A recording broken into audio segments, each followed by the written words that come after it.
Olá pessoal, tudo bem? Bem-vindos ao canal Ensinando Odontologia.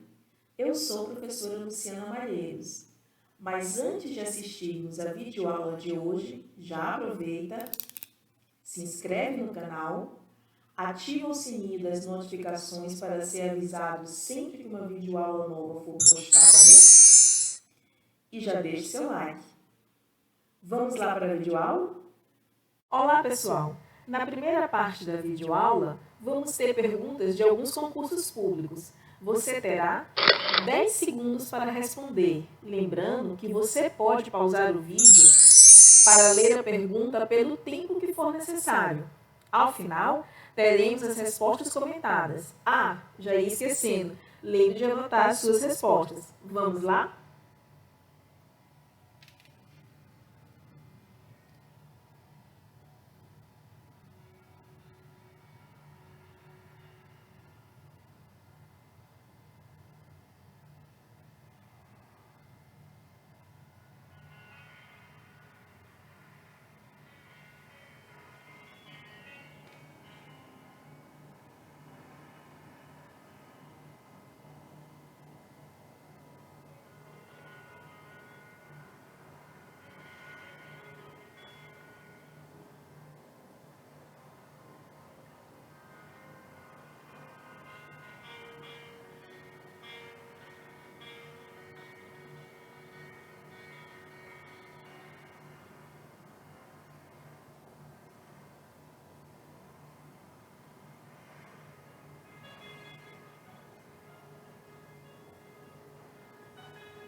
Então, pessoal, vamos lá analisar cada uma das questões? Em relação ao manejo da criança no consultório, analise as afirmativas abaixo e marque a alternativa correta. Quando nós temos esse tipo de questão, elas são as mais complicadas. Por quê? Porque nós temos que ler cada uma das opções e marcar a correta. Mas mantenha a calma. E uma dica que eu dou é, quando você começar a ler e perceber que já há um erro, pare de ler aquela opção e passe para a seguinte. Então vamos lá. No item 1, ele diz que o nível de diálogo com a criança é seguido de acordo com a idade, a inteligência e a descontração. Está correta essa afirmação. Ok.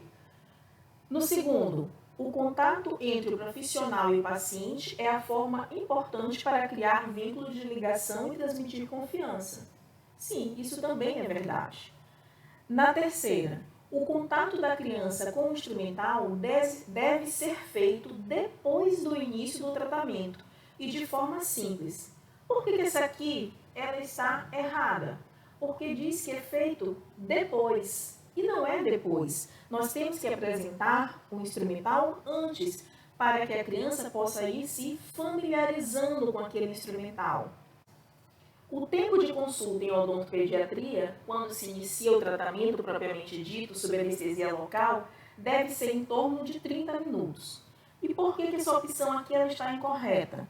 Porque esse tempo ele vai ser determinado pelo comportamento da criança, pela complexidade do procedimento, pela idade da criança. Então, a gente não pode determinar que serão 30 minutos.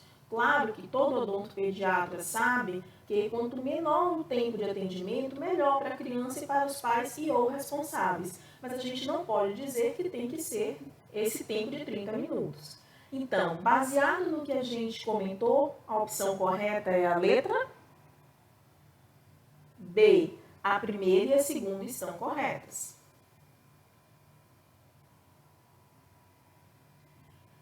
A segunda questão. Sobre a localização dos espaços primatas no arco descido, é correto afirmar.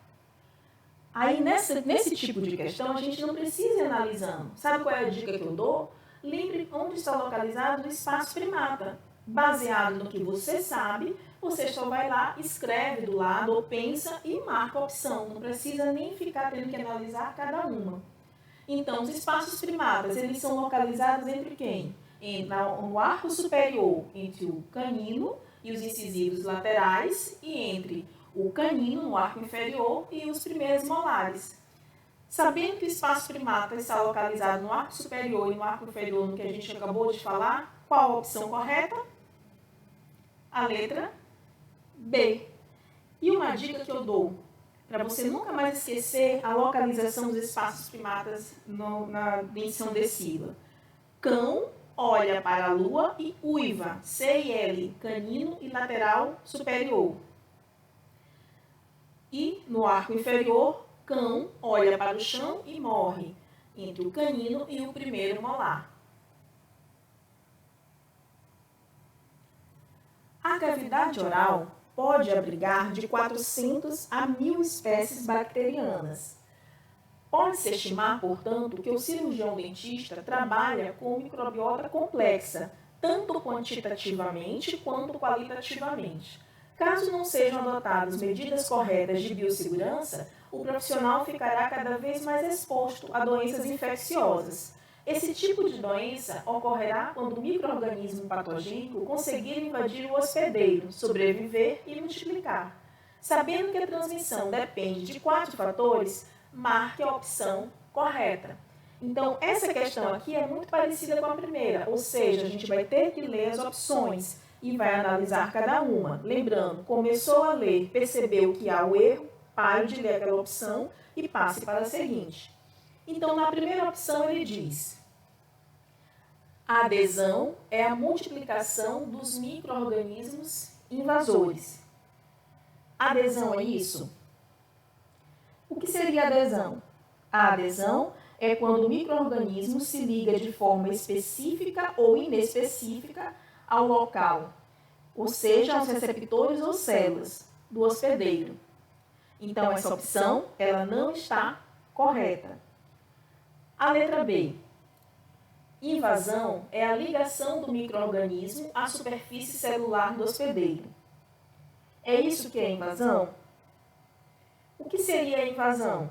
Invasão é quando o micro-organismo rompe as barreiras de proteção e penetra no hospedeiro.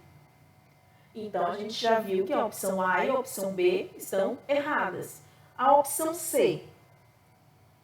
Infecção é a disseminação dos micro-organismos entre as células ou dentro delas. E o que seria a infecção? A infecção é a disseminação, sim, dos micro-organismos entre as células e dentro delas. Contudo, essa disseminação do micro-organismo gera doença. A opção D. Transmissibilidade da doença para o hospedeiro suscetível pode ocorrer apenas por contato direto. Quando você olhar palavras assim, apenas, somente, pode começar a desconfiar que algum erro há. Então, a transmissibilidade só se dá apenas por contato direto? Não. Também ela ocorre através de contato indireto. Então, a gente eliminou a A, a B, a C, a D. Teoricamente, vai ser a letra E, a opção correta. Mas vamos ver? Virulência é sinônimo de patogenicidade ou expressão da severidade ou gravidade da doença produzida. Sim. Então, a opção correta é a letra E. A técnica radiográfica periapical do paralelismo tem como princípio básico o A e tem as opções. Então, a gente tem que lembrar qual é a técnica periapical do paralelismo. É a que usa o posicionador. Isometria. A primeira opção. O que seria isometria? Isometria é o mesmo que a técnica da bissetriz. Então, a opção A está errada. A letra B. Movimento simultâneo do filme e da fonte do raio-x. Não, isso não caracteriza a técnica do paralelismo. A opção C. Direcionamento do raio central perpendicularmente à bissetriz do ângulo formado pelo longo eixo do dente e o filme. Pelo que está dizendo, que técnica é essa? Da bissetriz. E a letra D? Feixe de raio-x direcionado perpendicularmente ao plano do filme, produzindo uma imagem com mínimas distorções geométricas. Então, a opção correta é a letra D. São sinais da gengiva estomatite herpética aguda. Então, mais uma vez, uma pergunta que nós vamos ter que ler as opções. Então, a gente tem que saber, ter noção daquele assunto para que a gente possa responder da melhor forma possível e eliminando as opções incorretas. A gente sabe que a gengiva estomatite herpética aguda, ela causa dor. Então, nas opções A e na opção D, estão dizendo que tem ausência de dor. Só o fato de falar que tem ausência de dor, eu nem vou ler o resto. Então, eu já tiro a opção A e a opção D. Me sobra a opção B e a opção C, que começam com presença de dor.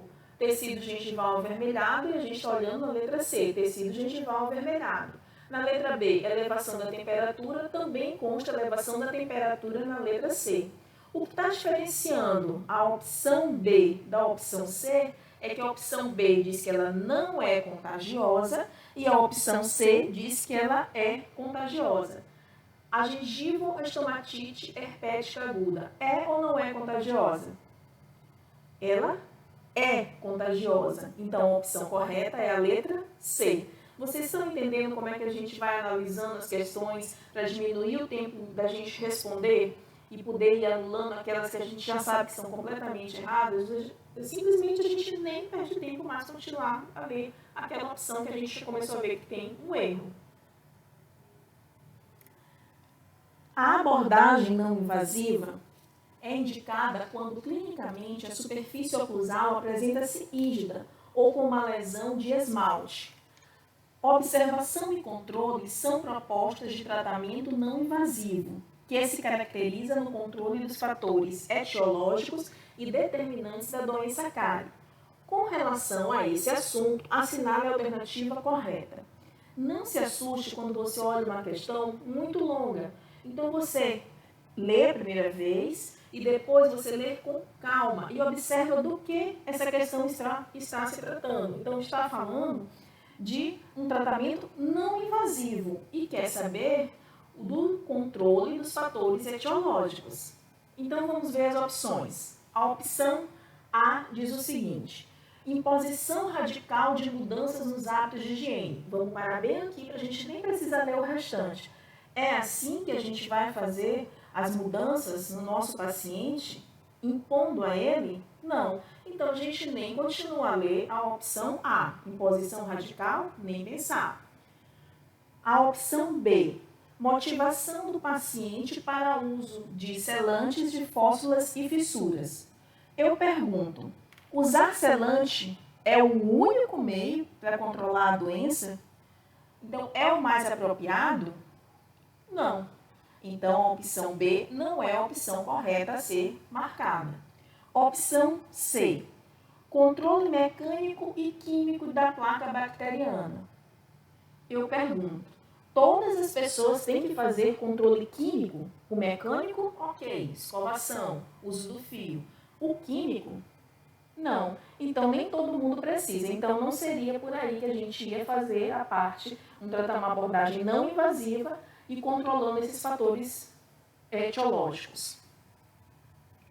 D. Remoção das cáries em fóssulas e fissuras e selamento posterior com cimento de ionômero de vidro. Ora, se a gente está falando de uma abordagem não invasiva, a gente está tratando de prevenção. Então, a gente fazer a remoção das cáries é alguma coisa que a gente está fazendo prevenção ou a gente já está fazendo a parte curativa? Então, a letra D também não. E a letra E? Conscientização e motivação do paciente com relação ao controle da placa bacteriana, restrição do consumo de açúcar e uso racional do flúor. Então, a opção correta é a letra E. Pessoal, espero ter ajudado vocês. Se quiserem tirar dúvidas, deixe nos comentários ou envie sua pergunta para o nosso e-mail. Também acesse o nosso blog. Abraços e até a próxima videoaula.